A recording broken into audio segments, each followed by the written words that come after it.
Kita bang tanan mo atubang sa Dios inig kamatay kanato? Kita bang tanan hukman sa Dios inig kamatay kanato? Ang tubag, yes, kitang tanan. Wala gayoy exempted nato igsuon. Kitang tanan mo atubang sa Dios o kitang tanan hukman sa Dios sumala sa tong binuhatan nini nga kalibutan. Adunay verse nga nagpamatuod nga kitang tanan hukman sa Dios. Kitang tanan mo atubang sa Dios inig kamatay nato. Atong makita sa ikaduhang Korinto 5 versikulo 10. Nag-ingon dire, kay kinahanglan mo atubang kitang tanan kang Kristo aron iyang hukman, aron ang tagsa-tagsa makadawat sa angay kaniya sumala sa iyang nabuhat maayo o dautan dinhi sa kalibutan. Ang gingon diha igsuon nga kitang tanan mo atubang ni Kristo.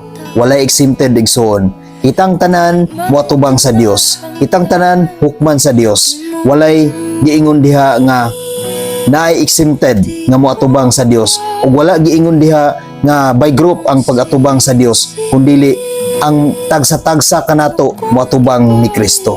Ang tagsa-tagsa kanato hukman sa Dios. Sumala sa tong binuhatan, kung nakabuhat kita og dautan, hukman kita sa Dios niya na igsuon. Kung nakabuhat kita og maayo, hukman kita sa Dios niya na igsuon. Kung nakabuhat kita og maayo ngadto sa tong isig katao o ngadto sa Dios, hukman kita niya na inigabot sa panahon kung mawala na o matapos na ang atong kinabuhi niini nga kalibutan. Maong igsuon kani nga verse nagpahinumdom sa atoa. Giremind kita ni Lord ani nga verse nga sa atong pagkinabuhi niini nga kalibutan, dili gyud kita magtinapulan sa atong pagbuhat og maayo, sa atong pagpakita nga kita matinud-anon sa atong pagtuo ug sa atong pag-alagad ngadto sa Dios.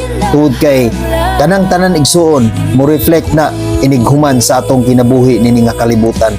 Tungod kay walay tao nga magpabilin hangtod sa hangtod dinhi nga kalibutan. Walay tao nga magpabiling buhi nini nga kalibutan. Kitang tanan mamatay. Moabot gayud kana nga panahon bisag unsaon nato igsuon, moabot gayud kana nga panahon. Wala gay makalikay ni ana, maong wala gay makalikay sa pag-atubang ni Kristo. Maong kitang tanan walay exempted, moatubang gayud kita ni Kristo inigabot sa panahon. Maong ang Dios nagdasig kanato meaning nga verse, gipahinumduman kita nga samtang buhi pa kita, samtang aduna pa kitay kinabuhi, samtang kondisyon pa ang atong lawas karon, atong gamiton ang atong kaugalingon. Magpagamit kita sa Dios igsuon, atong ipakita kaniya nga kita matinud-anon ngadto kaniya.